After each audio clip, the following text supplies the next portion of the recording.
Test 2. This is the IELTS listening test. You will hear a number of different recordings and you will have to answer questions on what you hear. There will be time for you to read the instructions and questions, and you will have a chance to check your work. All the recordings will be played once only. The test is in 4 parts. At the end of the test, you will be given 10 minutes to transfer your answers to the answer sheet. Now turn to Part 1.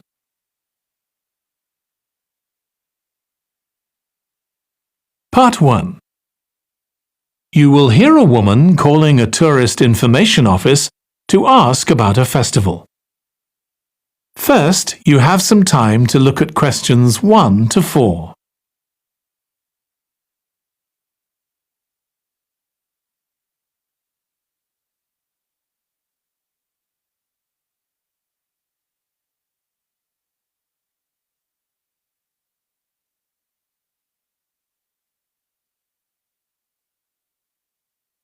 Now listen carefully and answer questions 1 to 4.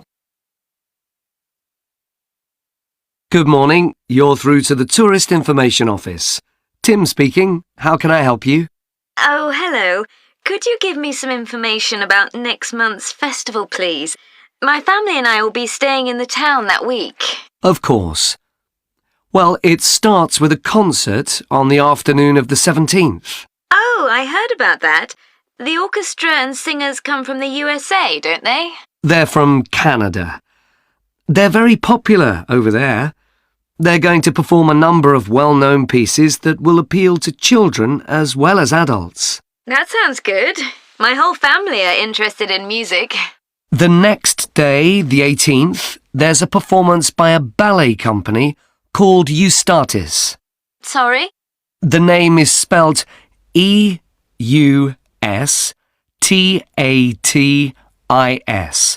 They appeared in last year's festival and went down very well. Again, their programme is designed for all ages. Good. I expect we'll go to that. I hope there's going to be a play during the festival. A comedy, ideally. You're in luck. On the 19th and 20th, a local amateur group are performing one written by a member of the group. It's called Jemima. That'll be on in the town hall. They've already performed it 2 or 3 times. I haven't seen it myself, but the review in the local paper was very good. And is it suitable for children? Yes. In fact, it's aimed more at children than at adults. So both performances are in the afternoon. And what about dance? Will there be any performances? Yes, also on the 20th, but in the evening. A professional company is putting on a show of modern pieces with electronic music by young composers. Uh-huh. The show is about how people communicate, or fail to communicate with each other, so it's got the rather strange name, Chat. I suppose that's because that's something we do both face-to-face and online. That's right. Before you hear the rest of the conversation, you have some time to look at questions 5 to 10.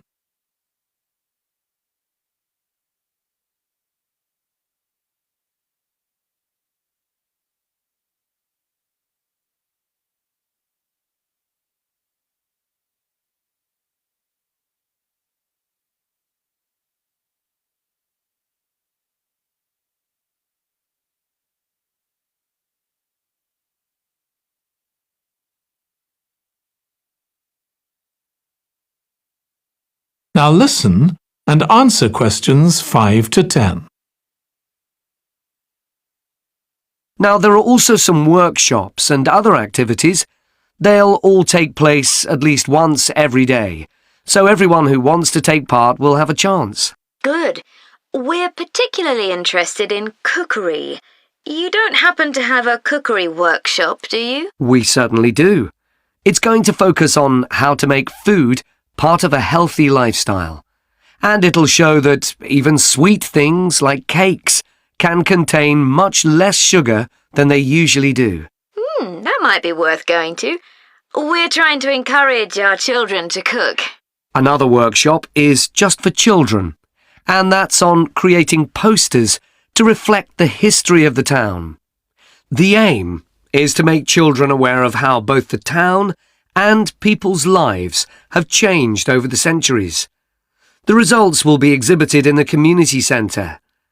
Then, the other workshop is in toy making, and that's for adults only.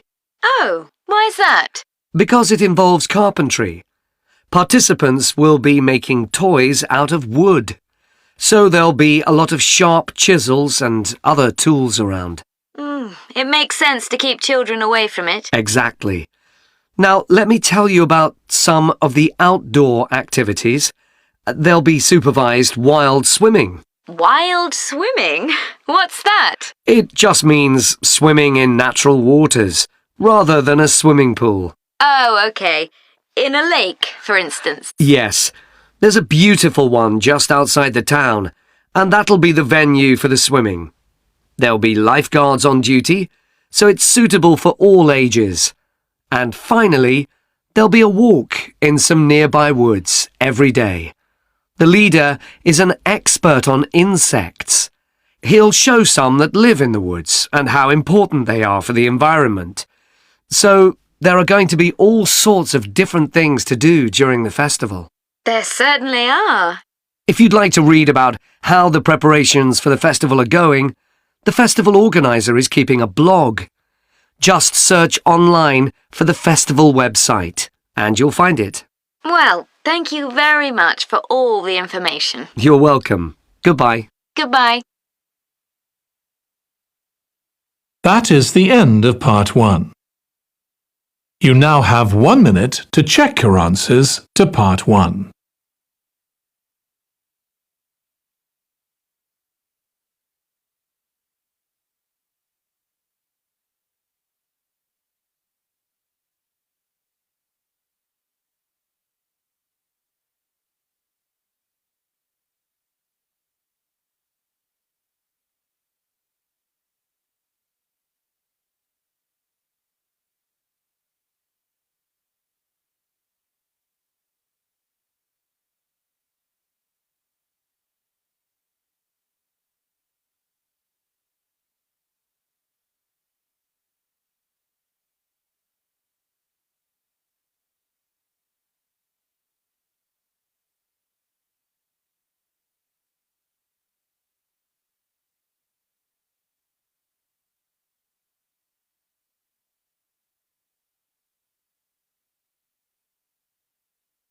Part 2.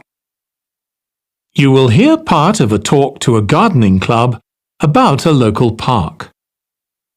First, you have some time to look at questions 11 to 14.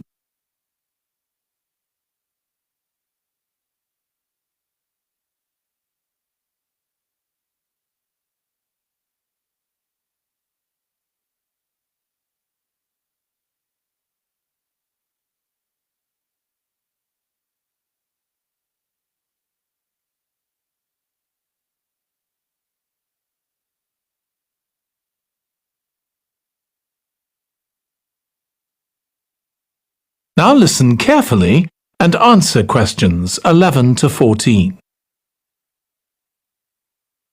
I'm very pleased to welcome this evening's guest speaker, Mark Logan, who's going to tell us about the recent transformation of Minster Park. Over to you, Mark. Thank you. I'm sure you're all familiar with Minster Park. It's been a feature of the city for well over a century, and has been the responsibility of the City Council for most of that time. What perhaps isn't so well known is the origin of the park. Unlike many public parks that started in private ownership, as the garden of a large house, for instance, Minster was some wasteland, which people living nearby started planting with flowers in 1892. It was unclear who actually owned the land, and this wasn't settled until 20 years later, when the council took possession of it.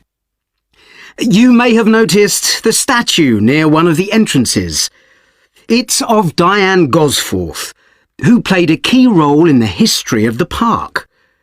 Once the council had become the legal owner, it planned to sell the land for housing. Many local people wanted it to remain a place that everyone could go to enjoy the fresh air and natural environment. Remember, the park is in a densely populated residential area. Diane Gosforth was one of those people, and she organised petitions and demonstrations, which eventually made the council change its mind about the future of the land. Soon after this, the First World War broke out in 1914, and most of the park was dug up and planted with vegetables, which were sold locally. At one stage, the army considered taking it over for troop exercises, and got as far as contacting the city council, then decided the park was too small to be of use. There were occasional public meetings during the war, in an area that had been retained as grass. After the war, the park was turned back more or less to how it had been before 1914, and continued almost unchanged until recently. Plans for transforming it were drawn up at various times, most recently in 2013, though they were revised in 2015 before any work had started. The changes finally got going in 2016 and were finished on schedule last year. Before you hear the rest of the talk, you have some time to look at questions 15 to 20.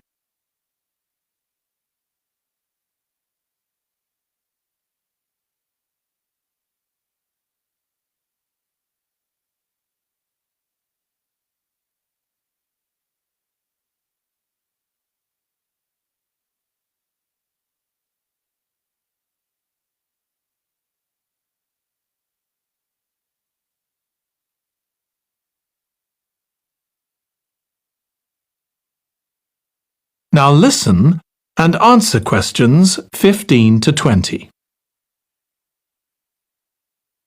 OK, let me tell you about some of the changes that have been made and some things that have been retained.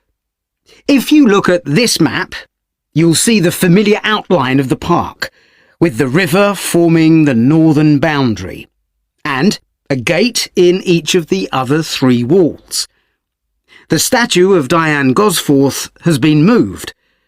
It used to be close to the south gate, but it's now immediately to the north of the lily pond, almost in the centre of the park, which makes it much more visible.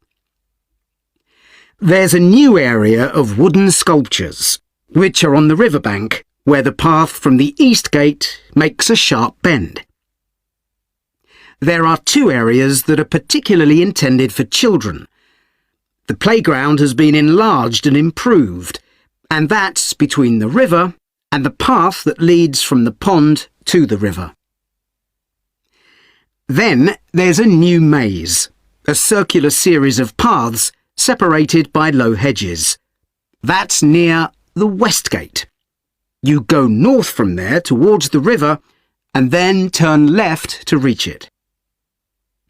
There have been tennis courts in the park for many years, and they've been doubled, from 4 to 8. They're still in the southwest corner of the park, where there's a right-angle bend in the path. Something else I'd like to mention is the new fitness area. This is right next to the lily pond on the same side as the west gate. Now, as you're all gardeners, I'm sure you'll like to hear about the plants that have been chosen for the park. That is the end of part 2. You now have 30 seconds to check your answers to part 2.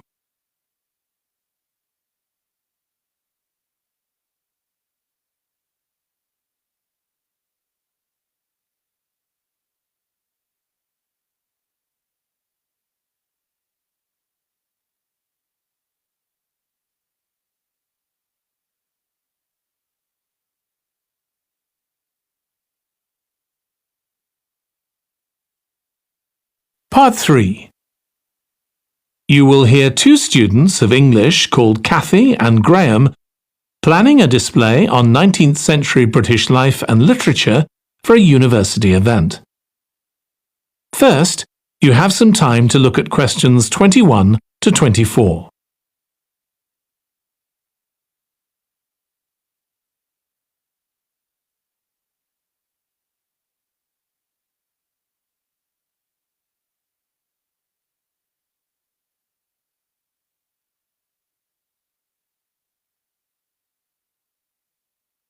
Now listen carefully and answer questions 21 to 24.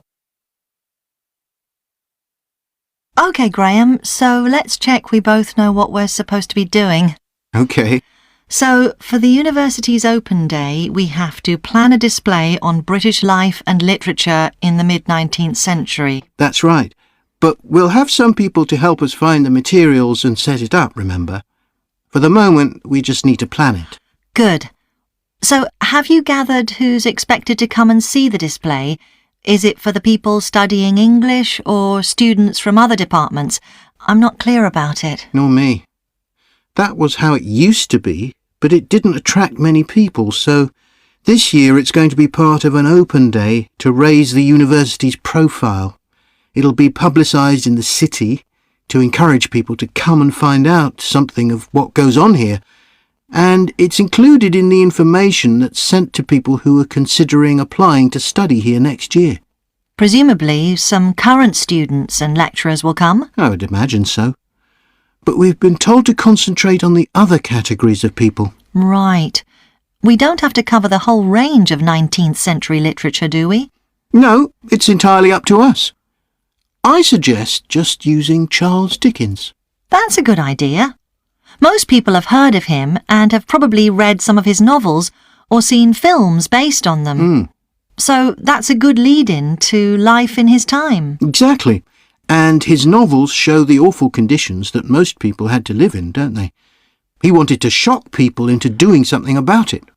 Did he do any campaigning other than writing? Yes, he campaigned for education and other social reforms and gave talks. But I'm inclined to ignore that and focus on the novels. Yes, I agree. Before you hear the rest of the discussion, you have some time to look at questions 25 to 30.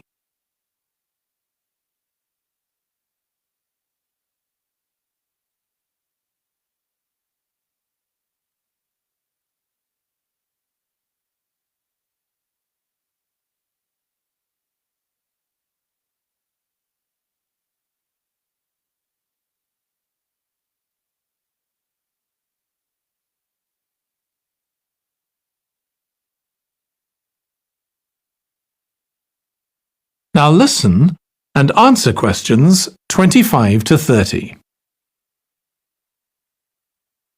OK, so now shall we think about a topic linked to each novel? Yes, I've printed out a list of Dickens's novels in the order they were published, in the hope you'd agree to focus on him. You're lucky I did agree. Let's have a look. OK, the first was The Pickwick Papers, published in 1836. It was very successful when it came out, wasn't it? And was adapted for the theatre straight away. There's an interesting point, though, that there's a character who keeps falling asleep, and that medical condition was named after the book, Pickwickian syndrome. Oh, so why don't we use that as the topic and include some quotations from the novel? Right. Next is Oliver Twist. Mm-hmm. There's a lot in the novel about poverty, but maybe something less obvious. Well, Oliver is taught how to steal, isn't he? We could use that to illustrate the fact that very few children went to school, particularly not poor children, so they learnt in other ways. Good idea.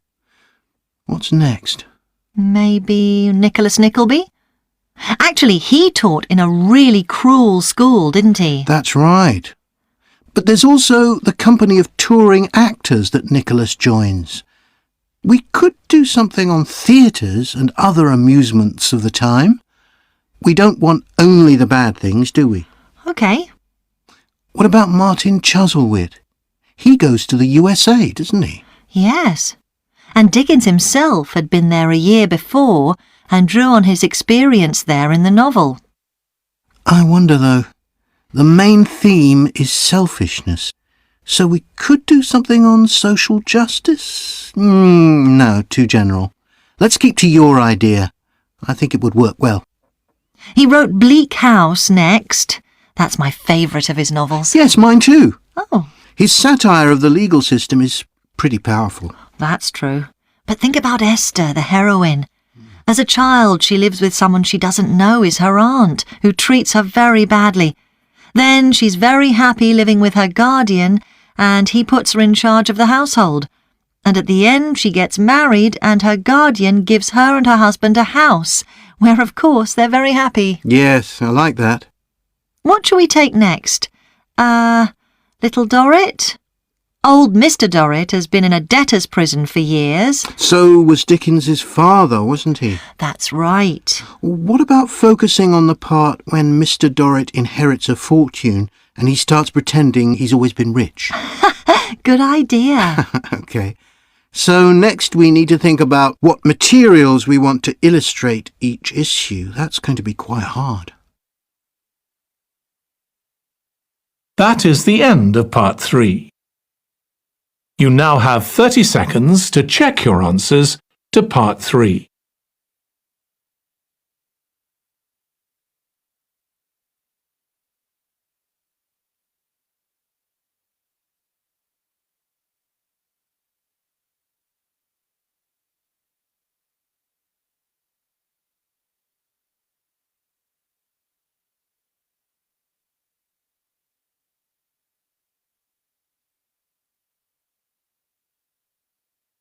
Part 4. You will hear part of a presentation about an agricultural program in the country of Mozambique. First, you have some time to look at questions 31 to 40.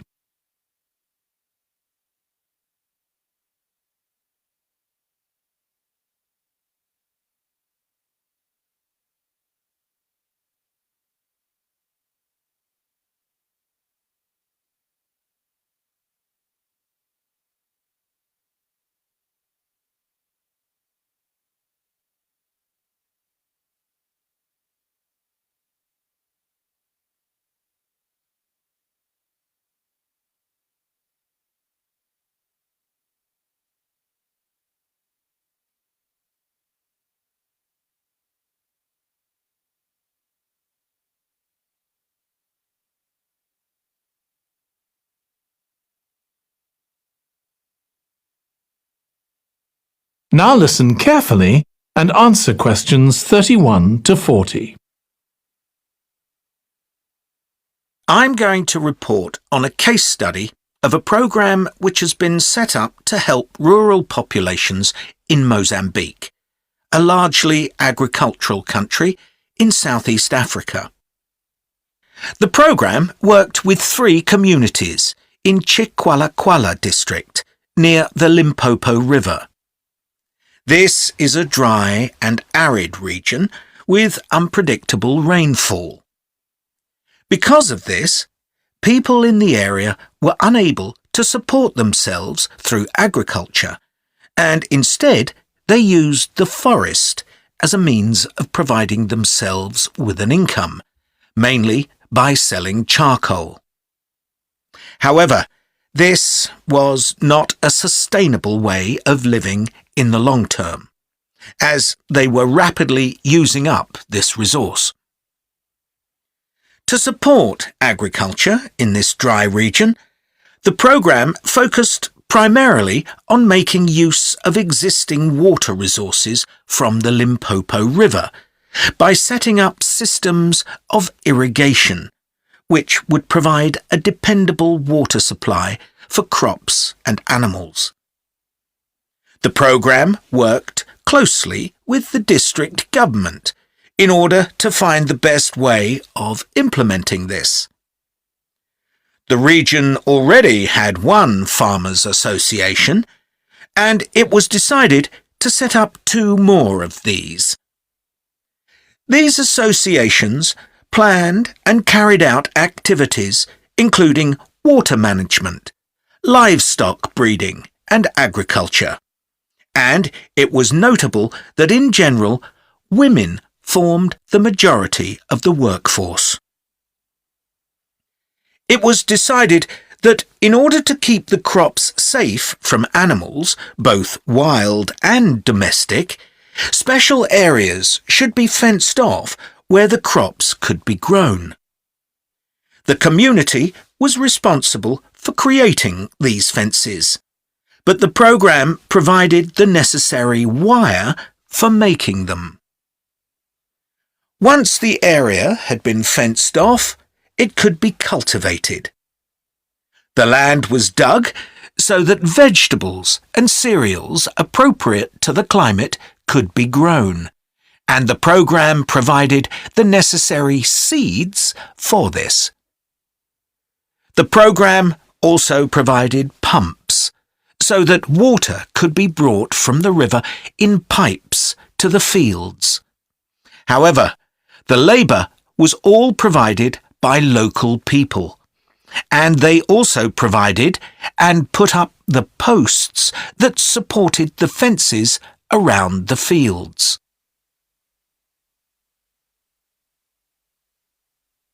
Once the programme had been set up, its development was monitored carefully. The farmers were able to grow enough produce not just for their own needs, but also to sell. However, getting the produce to places where it could be marketed was sometimes a problem, as the farmers did not have access to transport, and this resulted in large amounts of produce, especially vegetables, being spoiled. This problem was discussed with the farmers' associations, and it was decided that in order to prevent food from being spoiled, the farmers needed to learn techniques for its preservation. There was also an additional initiative that had not been originally planned, but which became a central feature of the programme. This was when farmers started to dig holes for tanks in the fenced-off areas and to fill these with water and use them for breeding fish, an important source of protein. After a time, another suggestion was made by local people which hadn't been part of the programme's original proposal, but which was also adopted later on.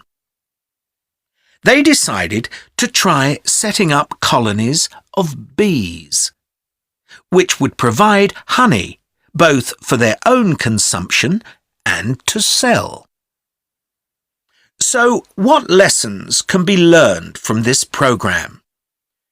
First of all, it tells us that in dry, arid regions, if there is access to a reliable source of water, there is great potential for the development of agriculture. In Chiqualaquala, there was a marked improvement in agricultural production, which improved food security and benefited local people by providing them with both food and income. However, it's important to set realistic timelines for each phase of the programme, especially for its design, as mistakes made at this stage may be hard to correct later on. The programme demonstrates that sustainable development is possible in areas where there is. That is the end of part 4. You now have 1 minute to check your answers to part 4.